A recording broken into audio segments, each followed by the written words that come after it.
All right, welcome to Past the Mic. It is Friday, August 29th, 2025, episode 174, our last episode in August. Happy Labor Day weekend, Michael Gerasi. Same to you, working folks, all the working folks out there. Happy Labor Day, everybody. Yeah, big Labor Day parade coming up. Looks like the fall weather is hit here early. It looks like a beautiful weekend. I was checking the weather here just on my phone to see what it was going to look like. A little rain coming in Thursday, but then beautiful weather. So, Not too hot. I'm gonna be at the big house on Saturday. I'm not that thrilled about it, but I'm going and I'm gonna be there oh, all okay. day. Unfortunately, it's not gonna be too hot. Yeah, I'm going to the Central game in a couple All weeks. right. Okay. So, all right. Feedback and errors on last week's episode. The Ren Dog, his text to us was at about 12:59 a.m. is what I Yeah. believe the timestamp.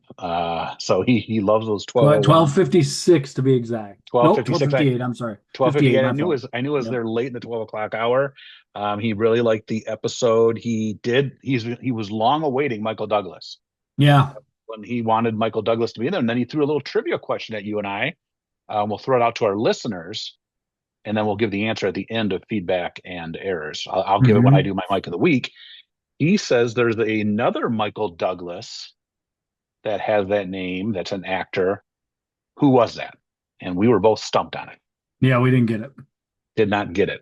I also got some feedback and errors. First of all, Tom Pack, another great photo collage, a very quick photo collage. The Ren Dog quick on his feedback. Tom Pack's photo collage, I believe, was that day as well, if I Yeah. recall. One of the first comments. And sure enough, my wife posted pictures of Nate moving into the dorm and there in his photo collage. Yep. Listen, if you ever need to find somebody online, I would hire Tom Pack. Maybe he has a future as a private investigator of some sort. All right, so Tom, I'm putting you the challenge. You were just mentioned in the same sentence as private investigator. What are you going to do with that information?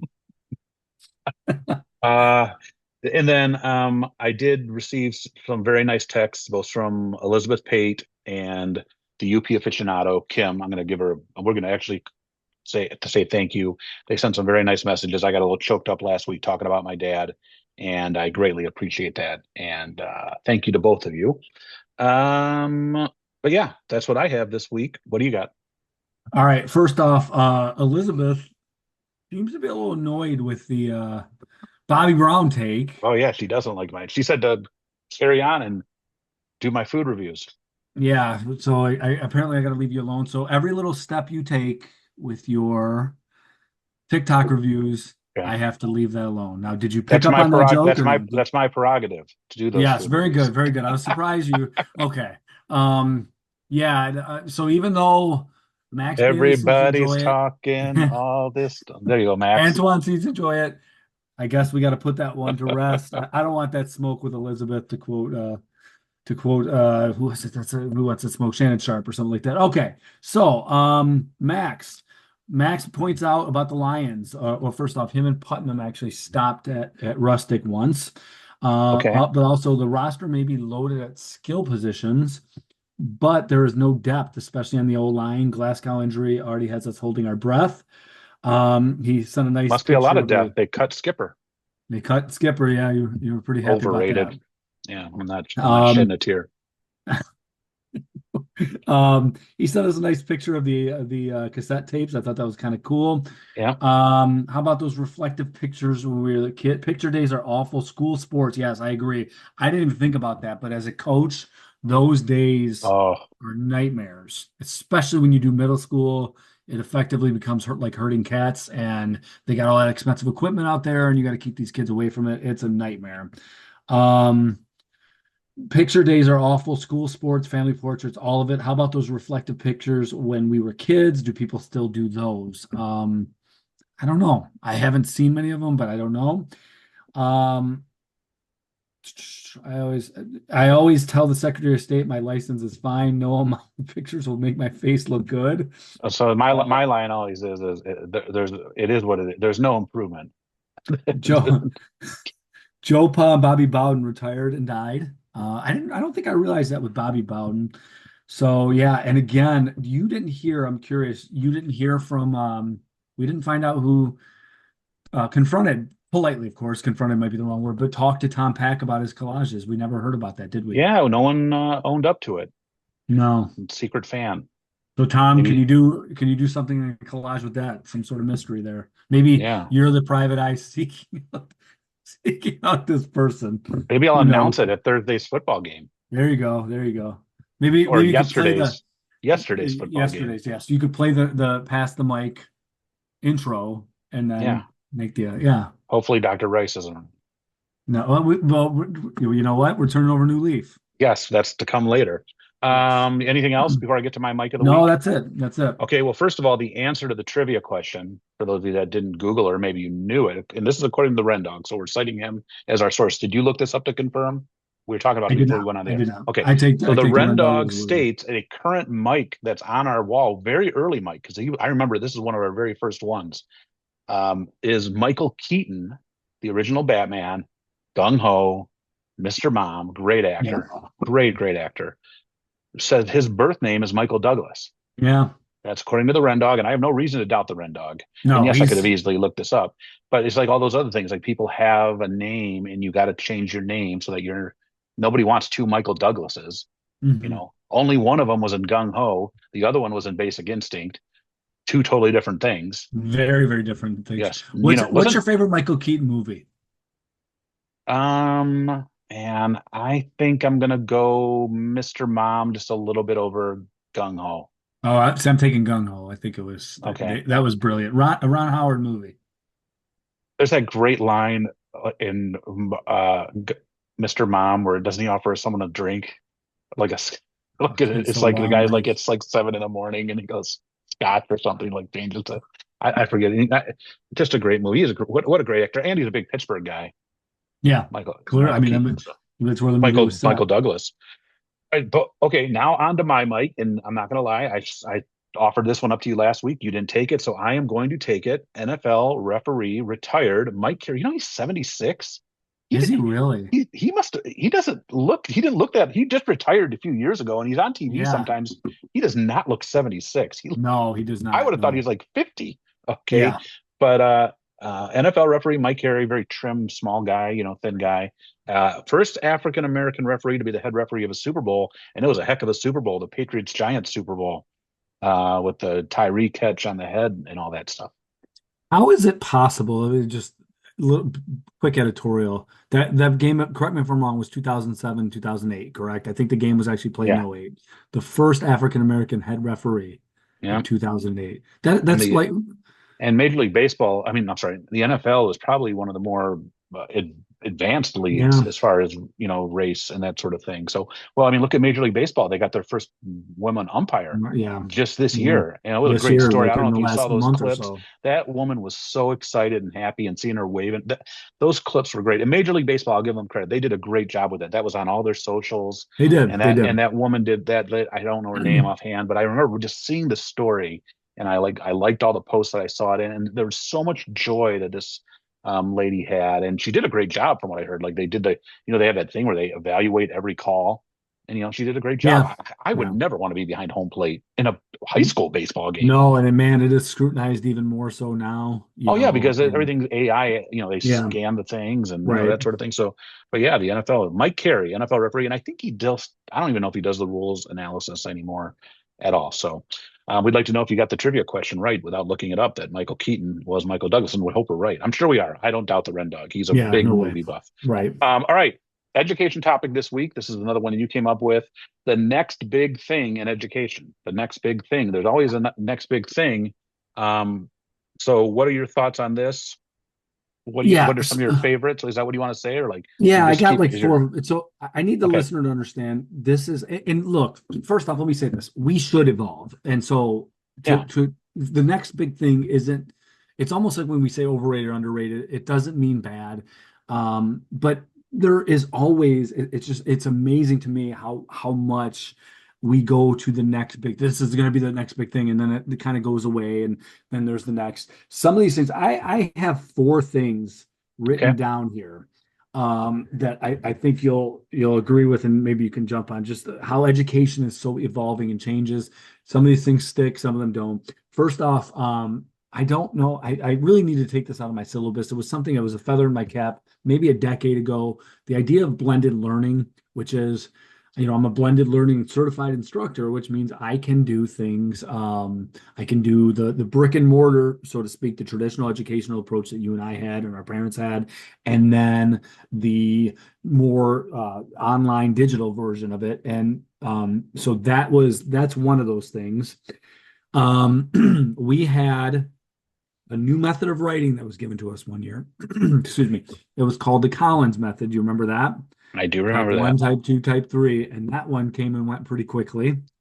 Yes, it did. Um, Writing, and uh, let me just say this as an yeah. English guy, writing is a very difficult, writing and reading are two very difficult things to teach. I'm not trying to Mhm. pat English teachers on the back by any Sure. stretch of the imagination, but there's so many variables between levels, and then you throw in special education and disabilities. Mhm. It's just at its base, it's great to come out and say, hey, this program, but a one size fit all program, especially for writing. Reading is sometimes that's more of an elementary level thing. And I know they're starting a new system now because Lord Almighty, reading has to be, if you can't read, you can't do anything Sure. else. Sure. So, and I know that, and here's another thing. I don't mean to hijack your post a little bit, but another thing, our level, it's a little different than the elementary. This is much more the norm of the elementary, right? Like Yeah. new things because that's the base of all learning. We sometimes get these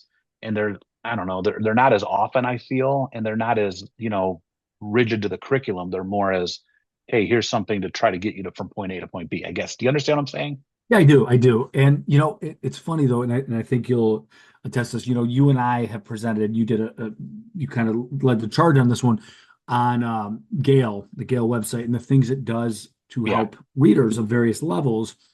And I was sent an email from a student I had 2 years ago from Taiwan, and I don't know if she's going into teaching or not, but she asked a series of very thoughtful, lengthy questions about digital textbooks versus traditional ones. And one of the things that I mentioned is the educational field has really gone lengths and lengths and lengths to help readers who might struggle. And so to me, I prefer the traditional book, but I know for those students that might struggle a little bit, the digital version works Yep. really, really well. And so I really think that that's something that has to be said too. The schools are really, excuse me, going extra miles to try to help. And I think this is what comes into play when we talk about blended learning is the blended teacher that has the capability of doing both. The third and fourth kind of go together. I'm actually going to start with COVID, what we thought it was going to do. And, we had these ideas that we might end up like more like college class schedules. Yep.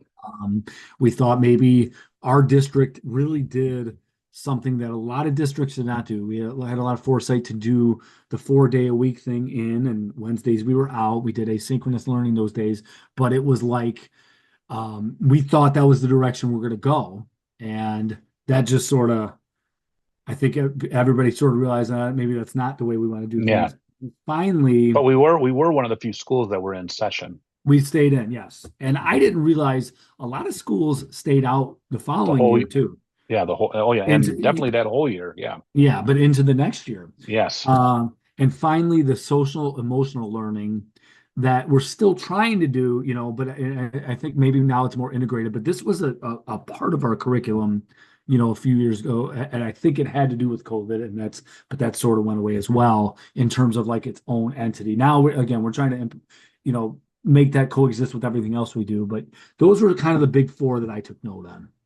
Yeah, and I'm not going to repeat those because I have most of those open notes, but I do want to stress what we've been focusing on last year and was brought up again this year, the credibility and relatedness that Hmm. we're doing. What I like about these is that they're true, they're things that they're not a fad. Okay. Establishing credibility and relatedness and focusing on them and factoring on them will lead to student achievement, and it's not a fad. This is something that you should be doing now and in 15 years, and we should have been doing it 15 years ago, you know. And so I do want to give our current admin and curriculum department credit because I think, and again, and it's not reinventing the wheel. It's not having to sit through boring lectures about what it is. It's you find it within yourself. Like what we did today, we wrote the notes. Like, what did you do? You know, and like I thought about, I'm thinking about my goal for this year and how like this is perfect. This is, here's how I'm going to do these things. Mhm. And for a change, it's not some outside group making money on something. It is truly, something that's relatable and applies to teaching no matter when it's going to happen.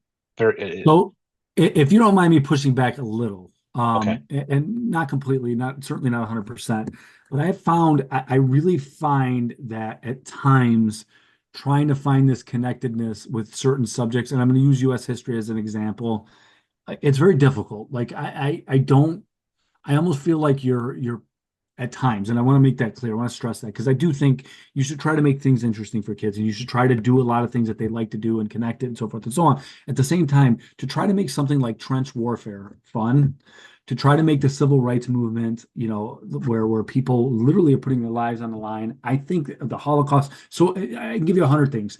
You have to really be careful with those kind of things. A teacher, I'm almost certain I brought this up on the show before, tried to recreate a slave ship in New York and got in trouble for it.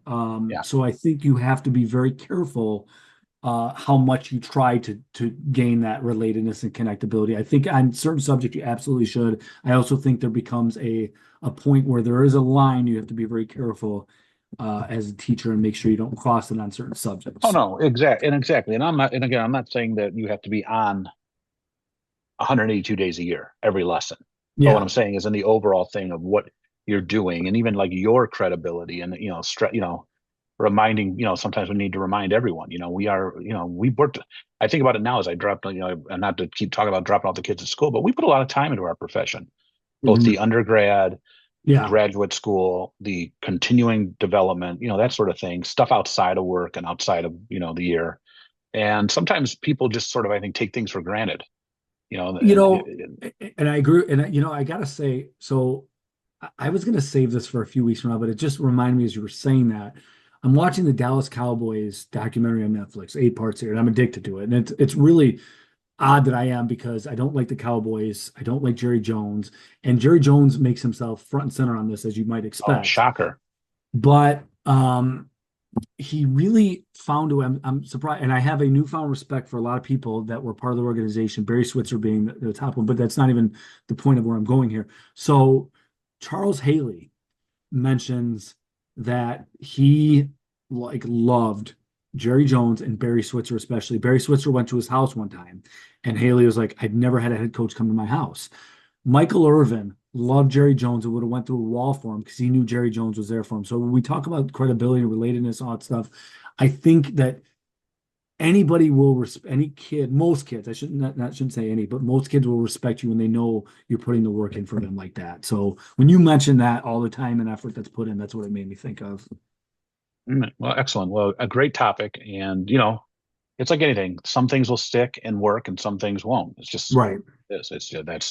That's life. And hopefully you have more things that work and nothing's perfect. All right. Overrated, underrated. You mentioned it a little bit earlier. We mentioned it last week. I'm Here it very is. nervous. I'm very Dr. Rice's. We nervous. did a practice run with this at my desk Yeah, earlier today. And so yes. basically it's a card game. And I'm going to show. So these are a bunch of topics this side. And Yeah. it's a single thing. The one we pulled out earlier today, and we're not going to use that one. Hmm. And it's heated seats, heated car Yeah. seats. And in the game, you can see there's these other, like if you play the official game, there's these cards 1 through 5. And like you pull the card and then like you rank 1 through 5 and like I don't know, you try to see where you match up with people. The version is just you pull a card, the unofficial version, you pull a card and you and I are going to discuss where if this top thing is overrated or underrated. Real Okay. simple. So Yeah. we don't even know what it is. I'm not doing, if I pull headed seats, we're not doing that one. All right. Yeah. And I didn't, that's the only card I looked at. It's the only one I know. And so here we go. Here we go. I'm going to pull it up. I think these are two-sided. So I'm going to pull up the side facing me. All right. And then I'll flip it to you. All right. Okay. All right. Christmas popcorn tins. Do you know what I'm talking about? Yeah. Christmas popcorn tins, Hmm. the three popcorn tins. You go first. I already know what I'm going to say. Overrated. Um, Exactly. Overrated. It's not good. Terrible, overpriced, horribly Go ahead. unhealthy. Yeah. Uh, It's not good popcorn. Who knows how long it's been sitting there? Yeah, there is no, I don't think I've ever tasted one that was good. Yeah. This is one where overrated does mean bad. It's bad. Those are, Yeah, and okay. they're so overpriced. All right. We're going to do both sides of the card. Yeah, let's go. Okay. You want to know what the other side of the Take card this is? one. You take this one. Okay. Well, and then I go first on this one. This Yeah. one's easy for me too. Okay. Hammocks, overrated. Hammocks. And this is from a big guy, totally overrated. As a matter of fact, at my fantasy draft on Saturday, the people had a hammock, not really like tied to two trees, but they have like the frame and it's a hammock. And someone's like, hey, why don't you go lay in that hammock? And I'm like, you do not want to tell a 240-pound guy to go sit in any hammock. All right. And even when I remember in Mexico, they had them and I got into one very carefully because I was in Mexico, I had a few beverages. It's not comfortable. Hammocks easily overrated. Yeah, you have to not even with you. I don't even think it matters if you have a few beverages. It's not always easy to get in there. I don't ever feel relaxed when I'm in them. There's like I agree with you fully. I think Nothing these are about it. two easy ones. Yeah. Two very easy over. And hey, Dr. Rice. Shout out to Dr. Rice. Well done. Great game. I believe we now rank Dr. Rice on the pay scale above the Allen Park duo. He has brought more to the show. Oh man. Oh. They're gonna lash out at me for you saying that too. Well, we'll see. We'll see if they even listen. But hey, we're not going to do this every week. We're still going to do our general overrated order, but maybe like once a month we'll pull the cards out and we'll ask our fans. So this week's fan input, hammocks and the try popcorn tin. Christmas popcorn tins, yeah. Yeah. By the way, the word is out. Pass the mic for Christmas gifts. We do not need a hammock Do or the not popcorn. do not bring those things. Yes. All right, hot mic.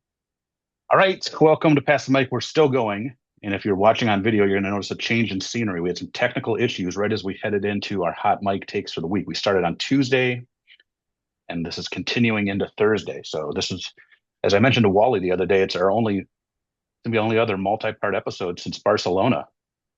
Yeah. I was wondering what happened because you're wearing different clothes. I guess we're in a different location, and unfortunately, we're not in Barcelona. So No, and we're not in good we're old not. Gibraltar. Wally and I were talking about that scene with the skateboarders, the microphone falling off the camera at Barcelona College. Great. Maybe I'll put a link to that YouTube video in this episode so newer listeners can go check out our European adventures. Great video. Great video. It was, And then you point out the dogs. Yes.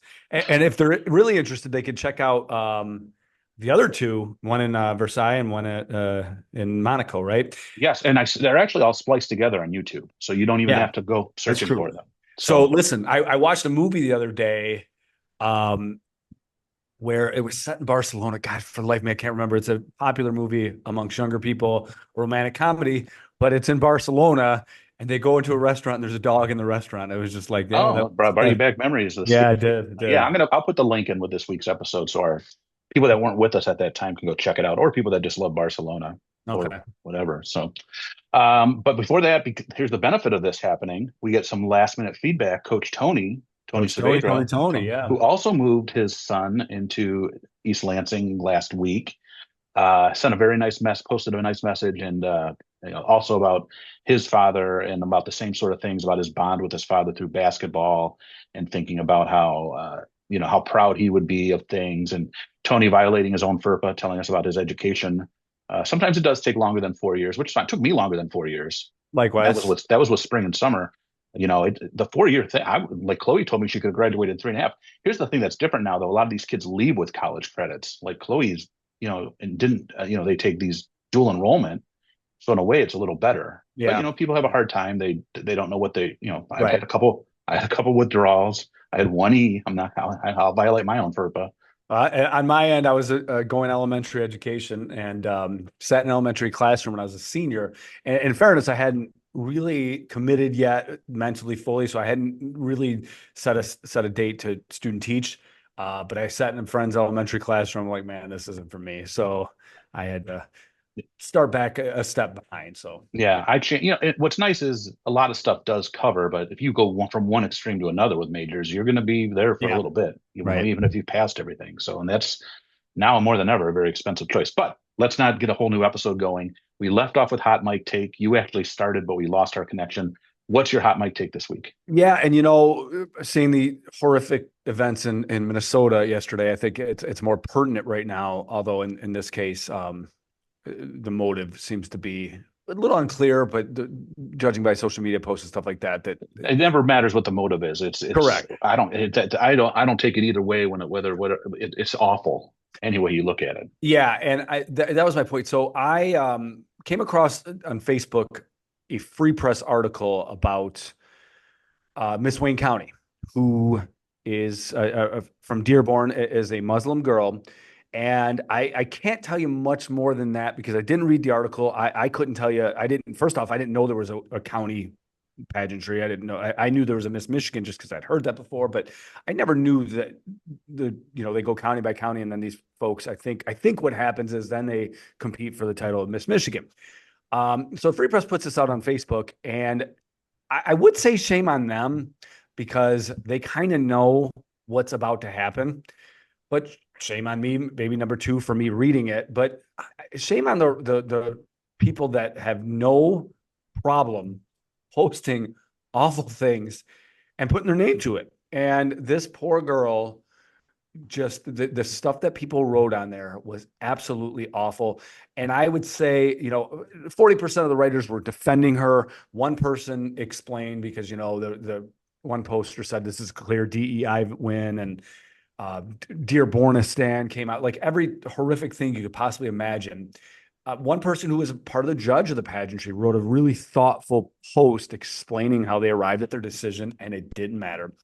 And so it was a reflection. And what I was going to say on Tuesday when we did this, and again, yesterday's event seemed to confirm this, somebody has to tone this down. Like, it doesn't have to be a political figure. So this doesn't have to be a right left thing or anything like that, but somebody has to emerge at some point and just say, look, this has gone way too far. And again, I don't know. You would think in the year 2025, you wouldn't see things like that. But, I mentioned it early in this episode, as late as like 2007, 8, we were talking about the first African-American lead official in the Super Bowl. Like, so, I guess that we still have a ways to go when it comes to all that sort of thing. But man, it just was so depressing reading that. And again, mind boggling that people would put their names to this. Maybe, and I've had, Antoine, frequent listener, has told me before, his perception is, what, I'd rather know where people stand. So maybe in that regard, I don't find the positive in it. Yeah, but man, dear Lord, I cannot imagine your name attached to these racist, like there's no, or, Islamophobic. And I know that's kind of a buzzword that some folks will use and attach to a snowflake, so to speak. But these were, I can't imagine anybody that listens to this show agreeing with any of that. So let's find a way to tone it down. That's my ultimate message here. I feel like that the old theory of if you don't have anything nice to say, don't say anything, don't say it, is out of style now. Yeah. I guess that's the easiest way to put it. And I'm not entering into that style. Like I don't, and again, and if something, especially if something has no impact on me, like I'm definitely not going to say it. Now, if something has an impact on me or someone I love, or if I see an injustice somewhere, I'll say it. But if you don't have anything nice to say, don't say it. Like there's nothing wrong with moving along. Yeah. Like, unfortunately, go ahead. Even if you didn't like who won something or whatever, like who cares what your input is? Yeah, and to quote Mr. Gary Bailey, who cares what you think, right? But Yes, exactly. the problem in this case is what social media has done is amplified these voices, and then you find other people that feel the same way. So now the mob, so to speak, can join you, and now you find like-minded individuals, and it seems okay to say this. Like the folks that post this stuff must be secure enough in their jobs, assuming they have one, to say these things and not fear any repercussions. But you're attaching your name to something that's just awful. I can't. It was really, really depressing. And again, my mind went to shame on the Free Press at first because they know it's going to happen. But why should they have to censor themselves because of the stupidity of the general population? So I don't know. Well said. And nobody's going to listen to that. My hot mic take, and this has been in the news the last couple of days. Have you seen this study that says, it's a study that they do over and over. the percent of people that read for pleasure, how much it's dropped? No. So this has dropped 40%, they say. 20%, 6% of those surveyed for pleasure, those surveyed read for pleasure on an average day back in 2003. Okay. And that has dropped significantly. 18.6 of women and 13.7% of men. Mm. Okay. That's also so. But what does an average day mean? I don't read. I mean, I read the news every morning, like I've mentioned, but I don't grab a book every day. So what's an average? So sometimes I wonder what like data can be data. You know what I mean? I'd rather see like more of a study of. So then the headline says, and again, this is what news media does sometimes. Share of Americans who say they read for pleasure. Okay, men 13.7%, but they said in an average day. I mean, you might throw me in there if it's a busy time of year. Like once coaching season hits, I don't read it all. Like Mhm. once the middle school coaching season, like book wise, I don't. I just don't. Something has to go. But still, those numbers are terribly low anyway, Yeah. right? Like, I mean, if whatever way you want to spin the data, sometimes I think this is being more for shock value. I bet if you ask people who has read a book in the last year, it might go up a little bit. Because I don't, and I don't. This is something I don't judge. If you tell me you read for pleasure, I don't say, well, how many do you read? Right. It's like these people when they wear a band shirt. Who give me 3 songs. I'm not going to sit there and like audit their Right. you know Right. they're my wife has made it clear she doesn't read, doesn't like to read. Okay, that's she's in that zero. But Chloe probably throws the scale off, and so but still the numbers are a little shocking. It's something that something is filling that time. And again, I even have my own downtimes. I read a lot more in the summer, obviously, because I have a lot more time. I'm going to read more now in the fall because I don't have cross country, but still shocking numbers. And something that I've seen elsewhere is that, a number one predictor, not number one, but a top predictor of success are people that read for Right. outside of their whatever their work. We're not talking work requirements. We're not talking the news that just take in through reading. So that's, it's worrisome numbers. But check it out again. But I just started thinking of as I read this a little more, the data is a little, I don't know, I guess tweaked a little bit, right? Those with postgraduate degrees are more likely to be readers. Look at that. That's you and I, Mike. Yeah. As are people over age 66. That is not us yet. Correct. Right. Yeah. We're getting there though, especially you. Yes, yes, definitely. So, So I do read. I read, and but what I found is I read for uh, to enlighten myself a little bit more. I'm reading a couple of books right now, historical. One in particular, the other one sort of in and out. One on Iran, one on Rome. But I also am finding that those books are a little bit more difficult for me to read. So I am reading much more for entertainment value now, reading for pleasure, but murder mysteries and things like that than I ever did before. So that has evolved, but I still consider it. It's almost like something I want and have to do every day. It's a part of my daily routine. So. got you. Got you. All right. We're not going to really do college football picks. Don't worry, Gary Bailey. This is this week one stuff.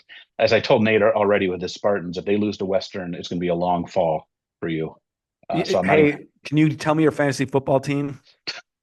Let's go through one by one and analyze. No, we're not doing that. But next week's episode, we'll be able to pick pro games, right? As long as we uh, record before Thursday. What's the Thursday night game next week? Is it Well, it's the Philly? Eagles and somebody. So I guess we could pick because we only picked the Lions and Steelers. So Yeah, so we we'll can. be fine doing that. Yes. So but want to wish everyone a happy Labor Day. Well, some schools, Flat Rock was in school this week. Some other people were in school this week, but happy first day of school, everybody on Tuesday. Probably be in Studio B next week. What do you think? Yeah, I hope so. It's much better Yeah, than I mean, I'm not coaching. showing my face. So, and we'll be in the booth tonight as Carlson opens up versus the Wyandotte Roosevelt Bears high school football kicks off, Downriver League matchup. Well, it was once a very tough matchup, and man, there are some back and forth games.